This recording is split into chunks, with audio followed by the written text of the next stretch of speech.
and welcome to Off the Shelf Reviews. I'm your host Gary, and joining me today, of course, is Iain. Hello. And today on Off the Shelf Reviews, we're going to review my personal favourite top 10 video game villains. But first, my honourable mentions. My name is Calypso. Exactly 1 year ago on Christmas Eve, my Twisted Metal contest destroyed the City of Angels. Down below, life has come to a halt as survivors struggle to stay alive.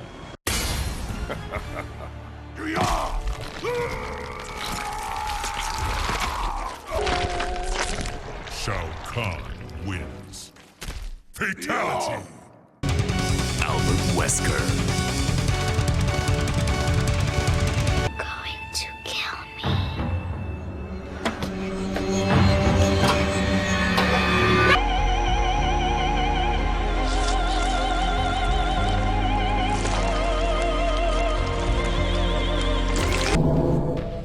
But this is not where or how it ends. Fate promises more twists before this drama unfolds completely.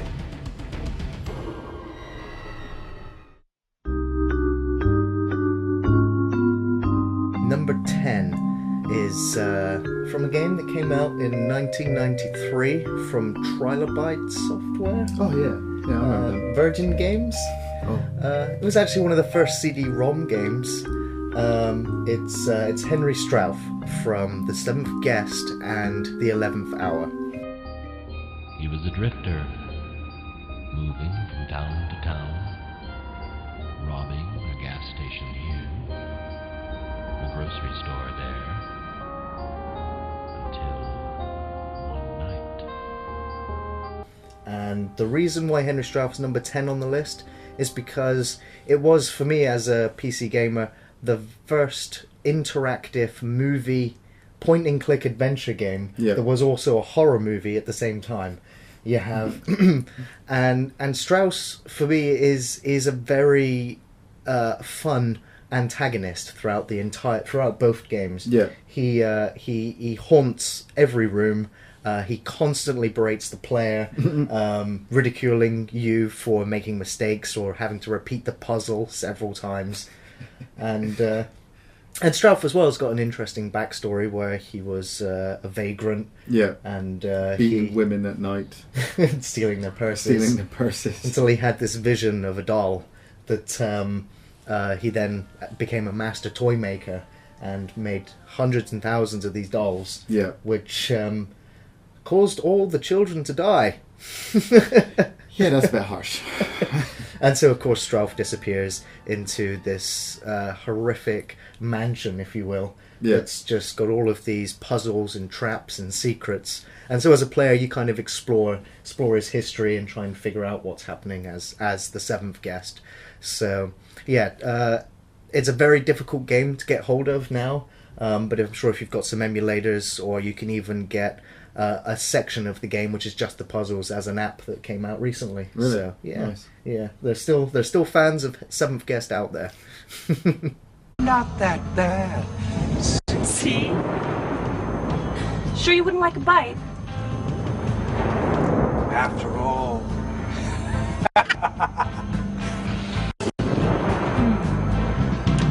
It's you!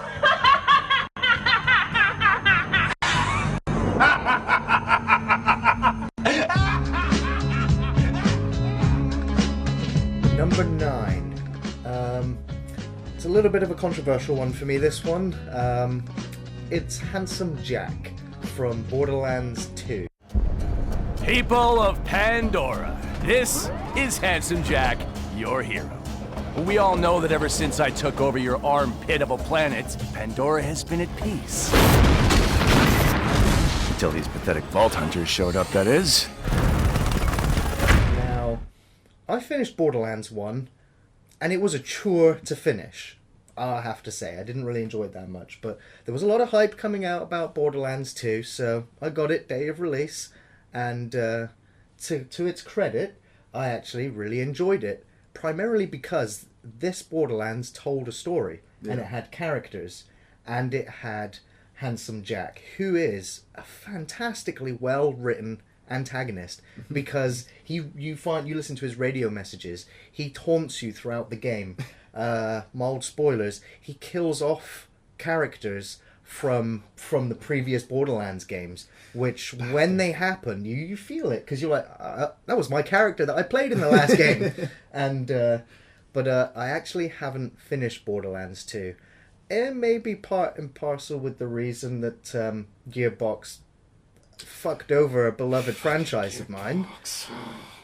But I do intend to actually go back and play Borderlands 2 and stick it to Handsome Jack. I'm gonna kill you.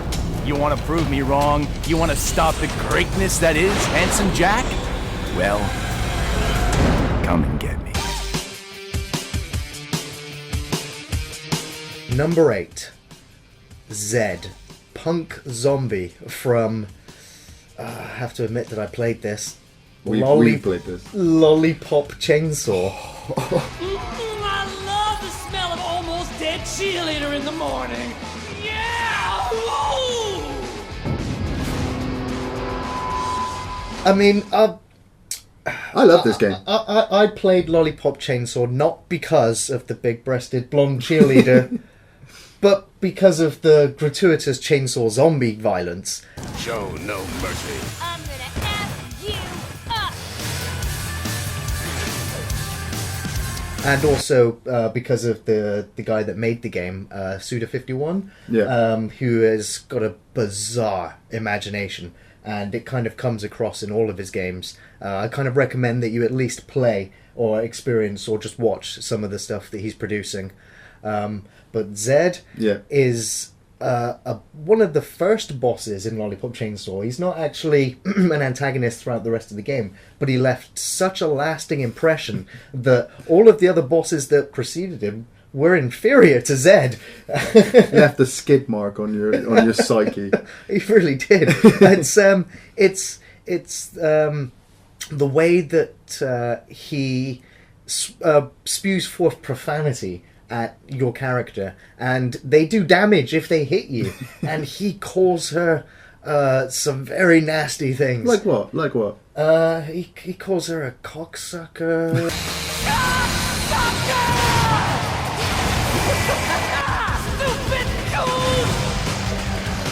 Fuck! Giant letters. Flying at her, and you have to dodge out. You've got to dodge all of the profanity words, and then when you get up to him, it's just the fact that Zed is just so excited and so out there and so aggressively energetic. He just makes a lasting impression. I'm stoked. You think that hurts me? I just jizzed a little.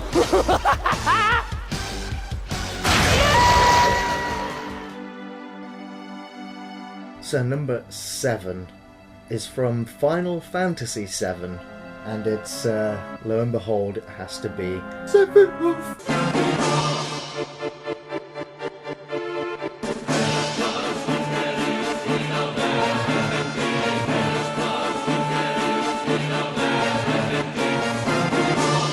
Obviously, I first played Final Fantasy VII on the PlayStation when it first came out, new to the whole Japanese RPG kind of gaming system, and you're playing the game and you get that fantastic FMV sequence with Sephiroth, the flames behind him, walking through the ruins of Nibelheim, and it's just the gorgeous artwork. Just seeing these cut sequences in the game, I'd never seen anything to that quality before that was telling such a rich story at the same time. And he is a badass with that sword. That sword is just... I'd never seen a sword like it before. Well, you've never seen what he did in the story before. Obviously, spoilers with Ares if you haven't played it, but... Yeah, that whole sequence where the game Sephiroth kills off one of the main characters, the midpoint of the game. I mean, everyone who's played the game will still remember the first time they experienced a death of a character in a game, which, to my recollection, I'd never experienced in a game up until that point. And it's kind of, Sephiroth, you're a badass.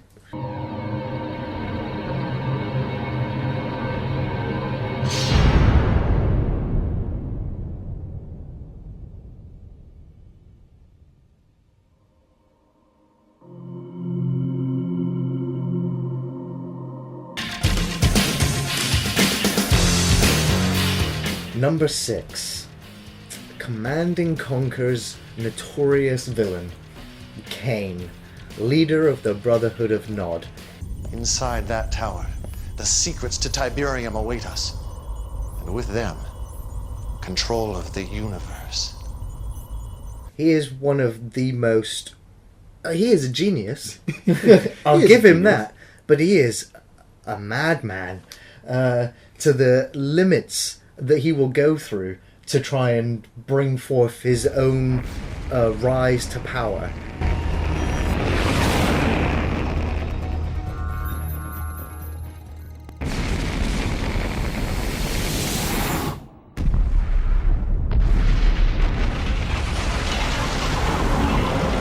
The wheels of war are in motion, our destiny within grasp.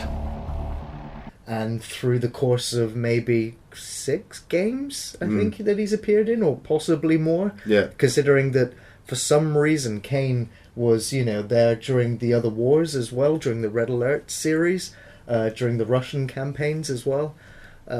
So Kane himself is a bit of an enigma because, obviously, if you've played the Command & Conquer games, you find out that he's perhaps of an alien descent. Unfortunately, I never played the very last Command & Conquer game, which was supposed to tie out and end off Kane's story. But he definitely belongs on this villain list. He is such a fantastic character, and it's great that they got the same actor to play him throughout all the installments. It just kind of made you want to fight them as using the GDI. We will take that spark and start a fire which will become a great conflagration! Peace through power.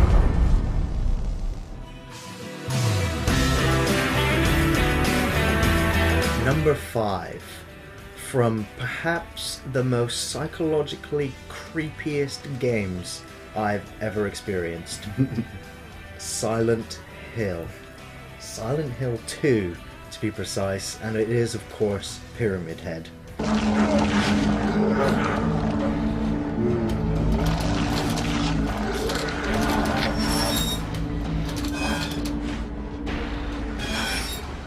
The very mention of Pyramid Head would just instantly give goosebumps to any player that experienced Silent Hill 2. The very first time you meet him, it looks where he's playing with that kind of the legs and torsos of some other deformed monster human hybrid. And when he just drags that massive axe behind him, just the sound of screeching. Just knowing you can't fight him. Well, you can fight him, but you'll lose. Because he's so vicious. And there's points in the game where he just corners you and he hits you a couple of times and walks off. And you just sat there like a victim. Scariest bit is watching him walk away, knowing he's coming back. Exactly. So frightening. And I'll also throw it out there, but Pyramid Head's appearance, although it shouldn't have been, but he did appear in the Silent Hill movie, had one of the goriest kills I've seen in any movie.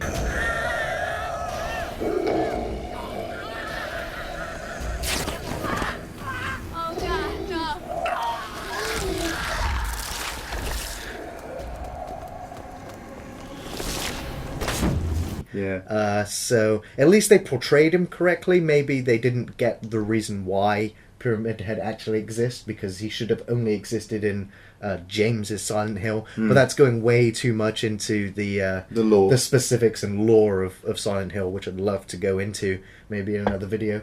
But Pyramid Head definitely is a scary, unbeatable monster, and he haunts you just like Nemesis from Resident Evil, all the way to the end.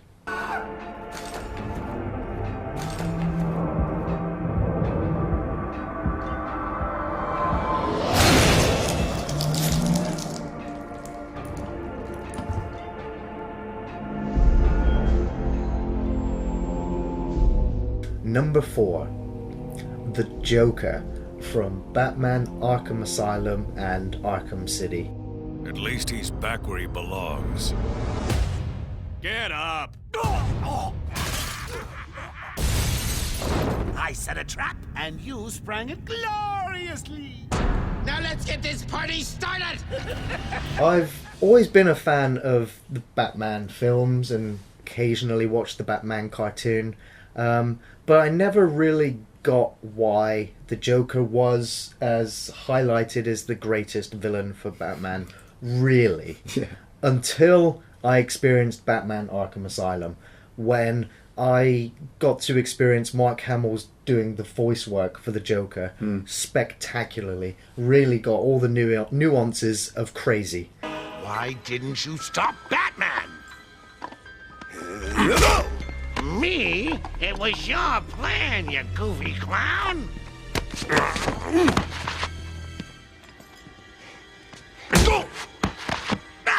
I'm sending you back to the ventriloquist where you belong. The way that the Joker plays with the Batman throughout the game, the taunts, the scenarios, the traps, the levels, just the planning, just everything about that game was phenomenal. Even for like a superhero to get environment to be made into such a flawlessly made game, made better by actually having the Joker be as scary and violent and chaotic an experience. It's always good to have such a powerful antagonist lead you through the game. It makes you want to get to the end. Yeah. And of course, the game also has all of the other villains at various points in the game as well. But the Joker's number 1. The Joker is number 1 for that game, and that's why he deserves a spot on this list. It's over, Joker. Over? Why, my dear delusional Dark Knight, it hasn't even begun.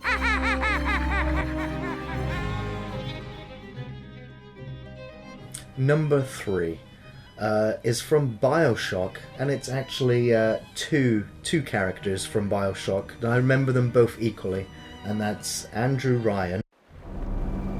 A man has a choice. I chose the impossible. I built a city where the artist would not fear the censor, where the great will not be constrained by the small. I chose to build rapture. Which is just one of the most fantastic gaming environments I've ever experienced, and it still makes BioShock one of those games that I like to return to just to soak up the game's atmosphere and the feeling of the claustrophobicness of being underwater. Very well. But Andrew Ryan, he's the guy who he hates your very presence for being there, but I don't want to spoil it too much, but he kind of knows why you're there, and spoilers, and he kind of manipulates as you're being manipulated through this world by Atlas. I don't know how you survived that plane crash, but I've never been one to question Providence. I'm Atlas, and I aim to keep you alive. Now keep on moving. We're gonna have to get you to higher ground. Who is actually who is another character, Frank Fontaine, who is the guy who dupes you throughout most of the game. Yeah. And for that reason alone, for the way that you have been manipulated into believing that his sob story of losing his wife and child and hating Andrew Ryan, it makes you kindly hate Andrew Ryan as well. Would you kindly get this? Would you kindly find that? Would you kindly find that? Would you kindly find it? Would you kindly get this? Would you kindly head to Ryan's office and kill the son of a bitch? And when all of those plot twists unravel, you get so frustrated and angry, and that's when you really know that the villain is been scripted very well, considering you don't have any face time with either of these characters until the final confrontation. Yeah. So the way that builds all of that tension and drama up is fantastically done. So good job, BioShock. Would you sacrifice your humanity? We all make choices. But in the end, our choices make us.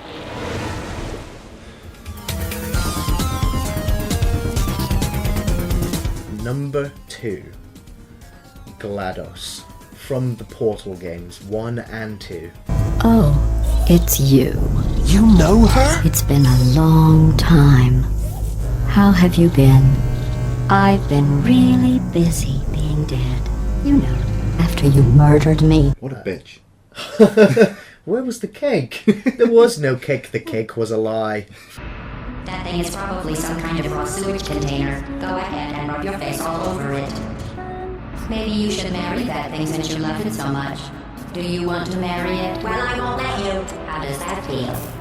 You know, I picked up the orange box just to play the Half-Life games, because everybody loves the Half-Life games. I don't have an affinity for them maybe as much as everyone else. I did play them as well as Counter-Strike on the PC originally. Yeah. So I experienced them, but I never thought that they were that great. And lo and behold, they were paled in comparison when I decided to go, I don't know what Portal is. It looks like a Portal game, a puzzle game. You know, brain teaser. You know, thanks. More, you know, more what than I need. a brain teaser. Yeah. Oh, sorry. I'm still cleaning out the test chambers, so sometimes there's still trash in them, standing around, smelling and being useless. Try to avoid the garbage hurtling towards you. But when you start it and you start, you know, and GLaDOS gets introduced to you, you're kind of taken back a little bit. It's like, oh, it's kind of breaking the fourth wall here a little bit, and it's kind of humorous. It's this computer. Wait a minute, this computer is mocking my intelligence. Remember before when I was talking about smelly garbage standing around being useless? That was a metaphor. I was actually talking about you. And I'm sorry. You didn't react at the time, so I was worried it sailed right over your head, which would have made this apology seem insane. That's why I had to call you garbage a second time just now. And the way that as you progress through and the puzzles get harder and more difficult, and the way that you're teased and promised this reward come the end, and there is no cake. And just the finale song, it sticks with you for days afterwards, and also Portal 2 as well. I mean, it was such a success that it actually got its own sequel, its own game, which was fantastic in co-op as well. It let two people suffer at the same time. Fact. The key to any successful cooperative test is trust. And as our data clearly shows, humans cannot be trusted. The solution? Robots. Run those robots through a regimen of trust exercises, creating a foundation of mutual respect, reinforced by the simulated bonds of artificial friendship. Finally, we put that trust to the test. Bam! Robots gave us 6 extra seconds of cooperation. So yeah, GLaDOS was... she got reduced to a comedy aspect in the second one. Fantastically so. I have not laughed so hard playing a game in such a long time as when GLaDOS gets turned into a potato.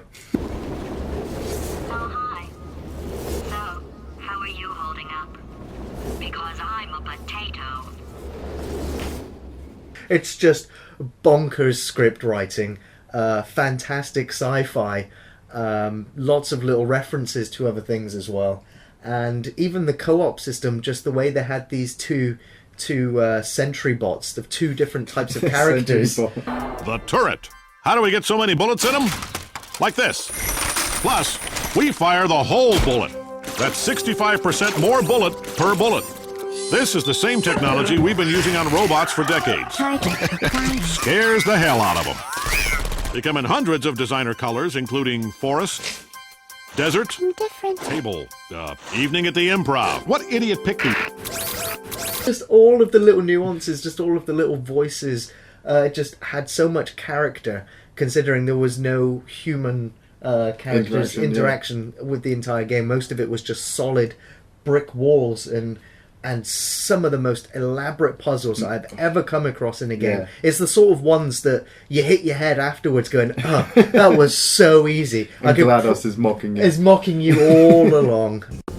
Excellent. You're a predator, and these tests are your prey. Speaking of which, I was researching sharks for an upcoming test. Do you know who else murders people who are only trying to help them? Did you guess sharks? Because that's wrong. The correct answer is nobody. Nobody but you is that pointlessly cruel. Thanks, GLaDOS.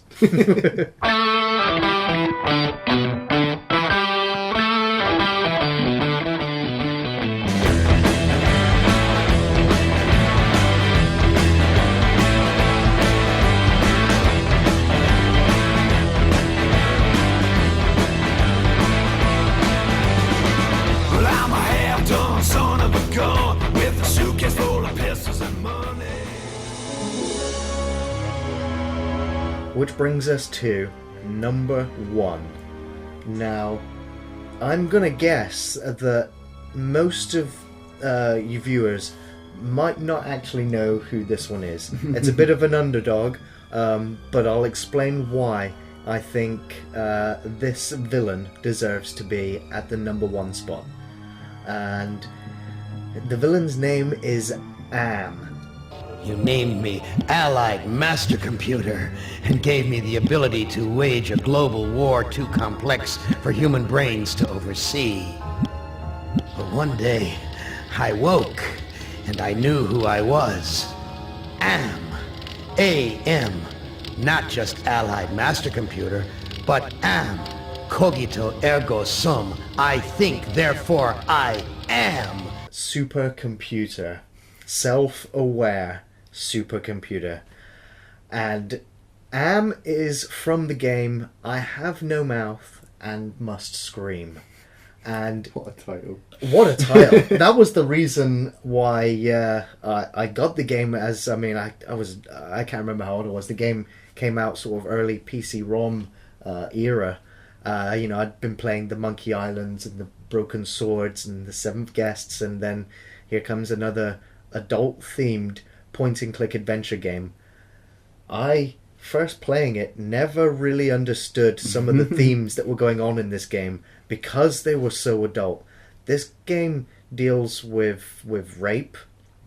It deals with Nazis in concentration camps. It deals with vanity, pride.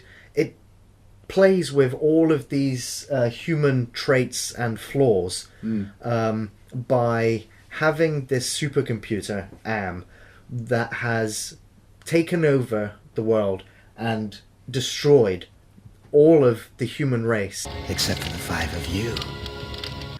And it has been torturing them for them is an eternity, a lifetime.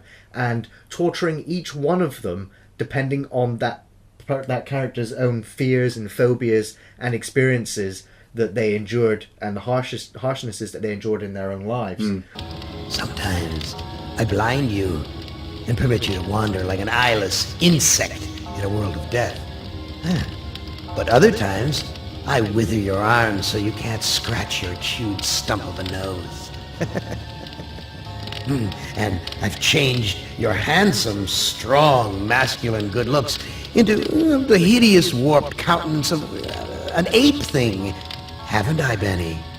It's the fact that Am also, just like the best villains, taunts you and aggravates you. He hates you. And throughout the entire game, and he hates you. The reason why Am gets the top spot is because he hates you, the player, more than all of the other villains on this list combined. Let me tell you how much I've come to hate you since I began to live. There are 387.44 million miles of printed circuits in wafer-thin layers that fill my complex. If the word hate was engraved on each nanoangstrom of those hundreds of millions of miles, it would not equal 1/1 billionth of the hate I feel for humans at this micro-instant.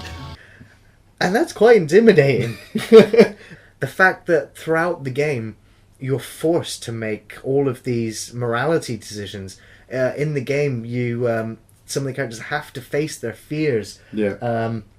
Some of them have to commit murder. Some of them are suicidal. Looks like some kind of ship, but the floor's too steady.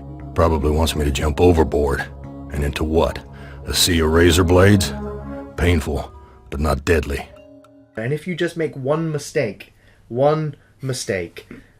Am will end your scenario, kill that character, resurrect them, and then continue to torture them. And then asks, which of you 5 would like to play my little game? Little game? God damn it. Am, you are... It's impossible to beat the game. I never beat the game originally because it was so difficult. It really was, because it depended on all of the choices that you made. And if you'd made a wrong choice, the game won't tell you. You carry on for hours and hours and days of playing until you get to a certain point where Am goes, oh yeah, but you did all this, so back to the very start.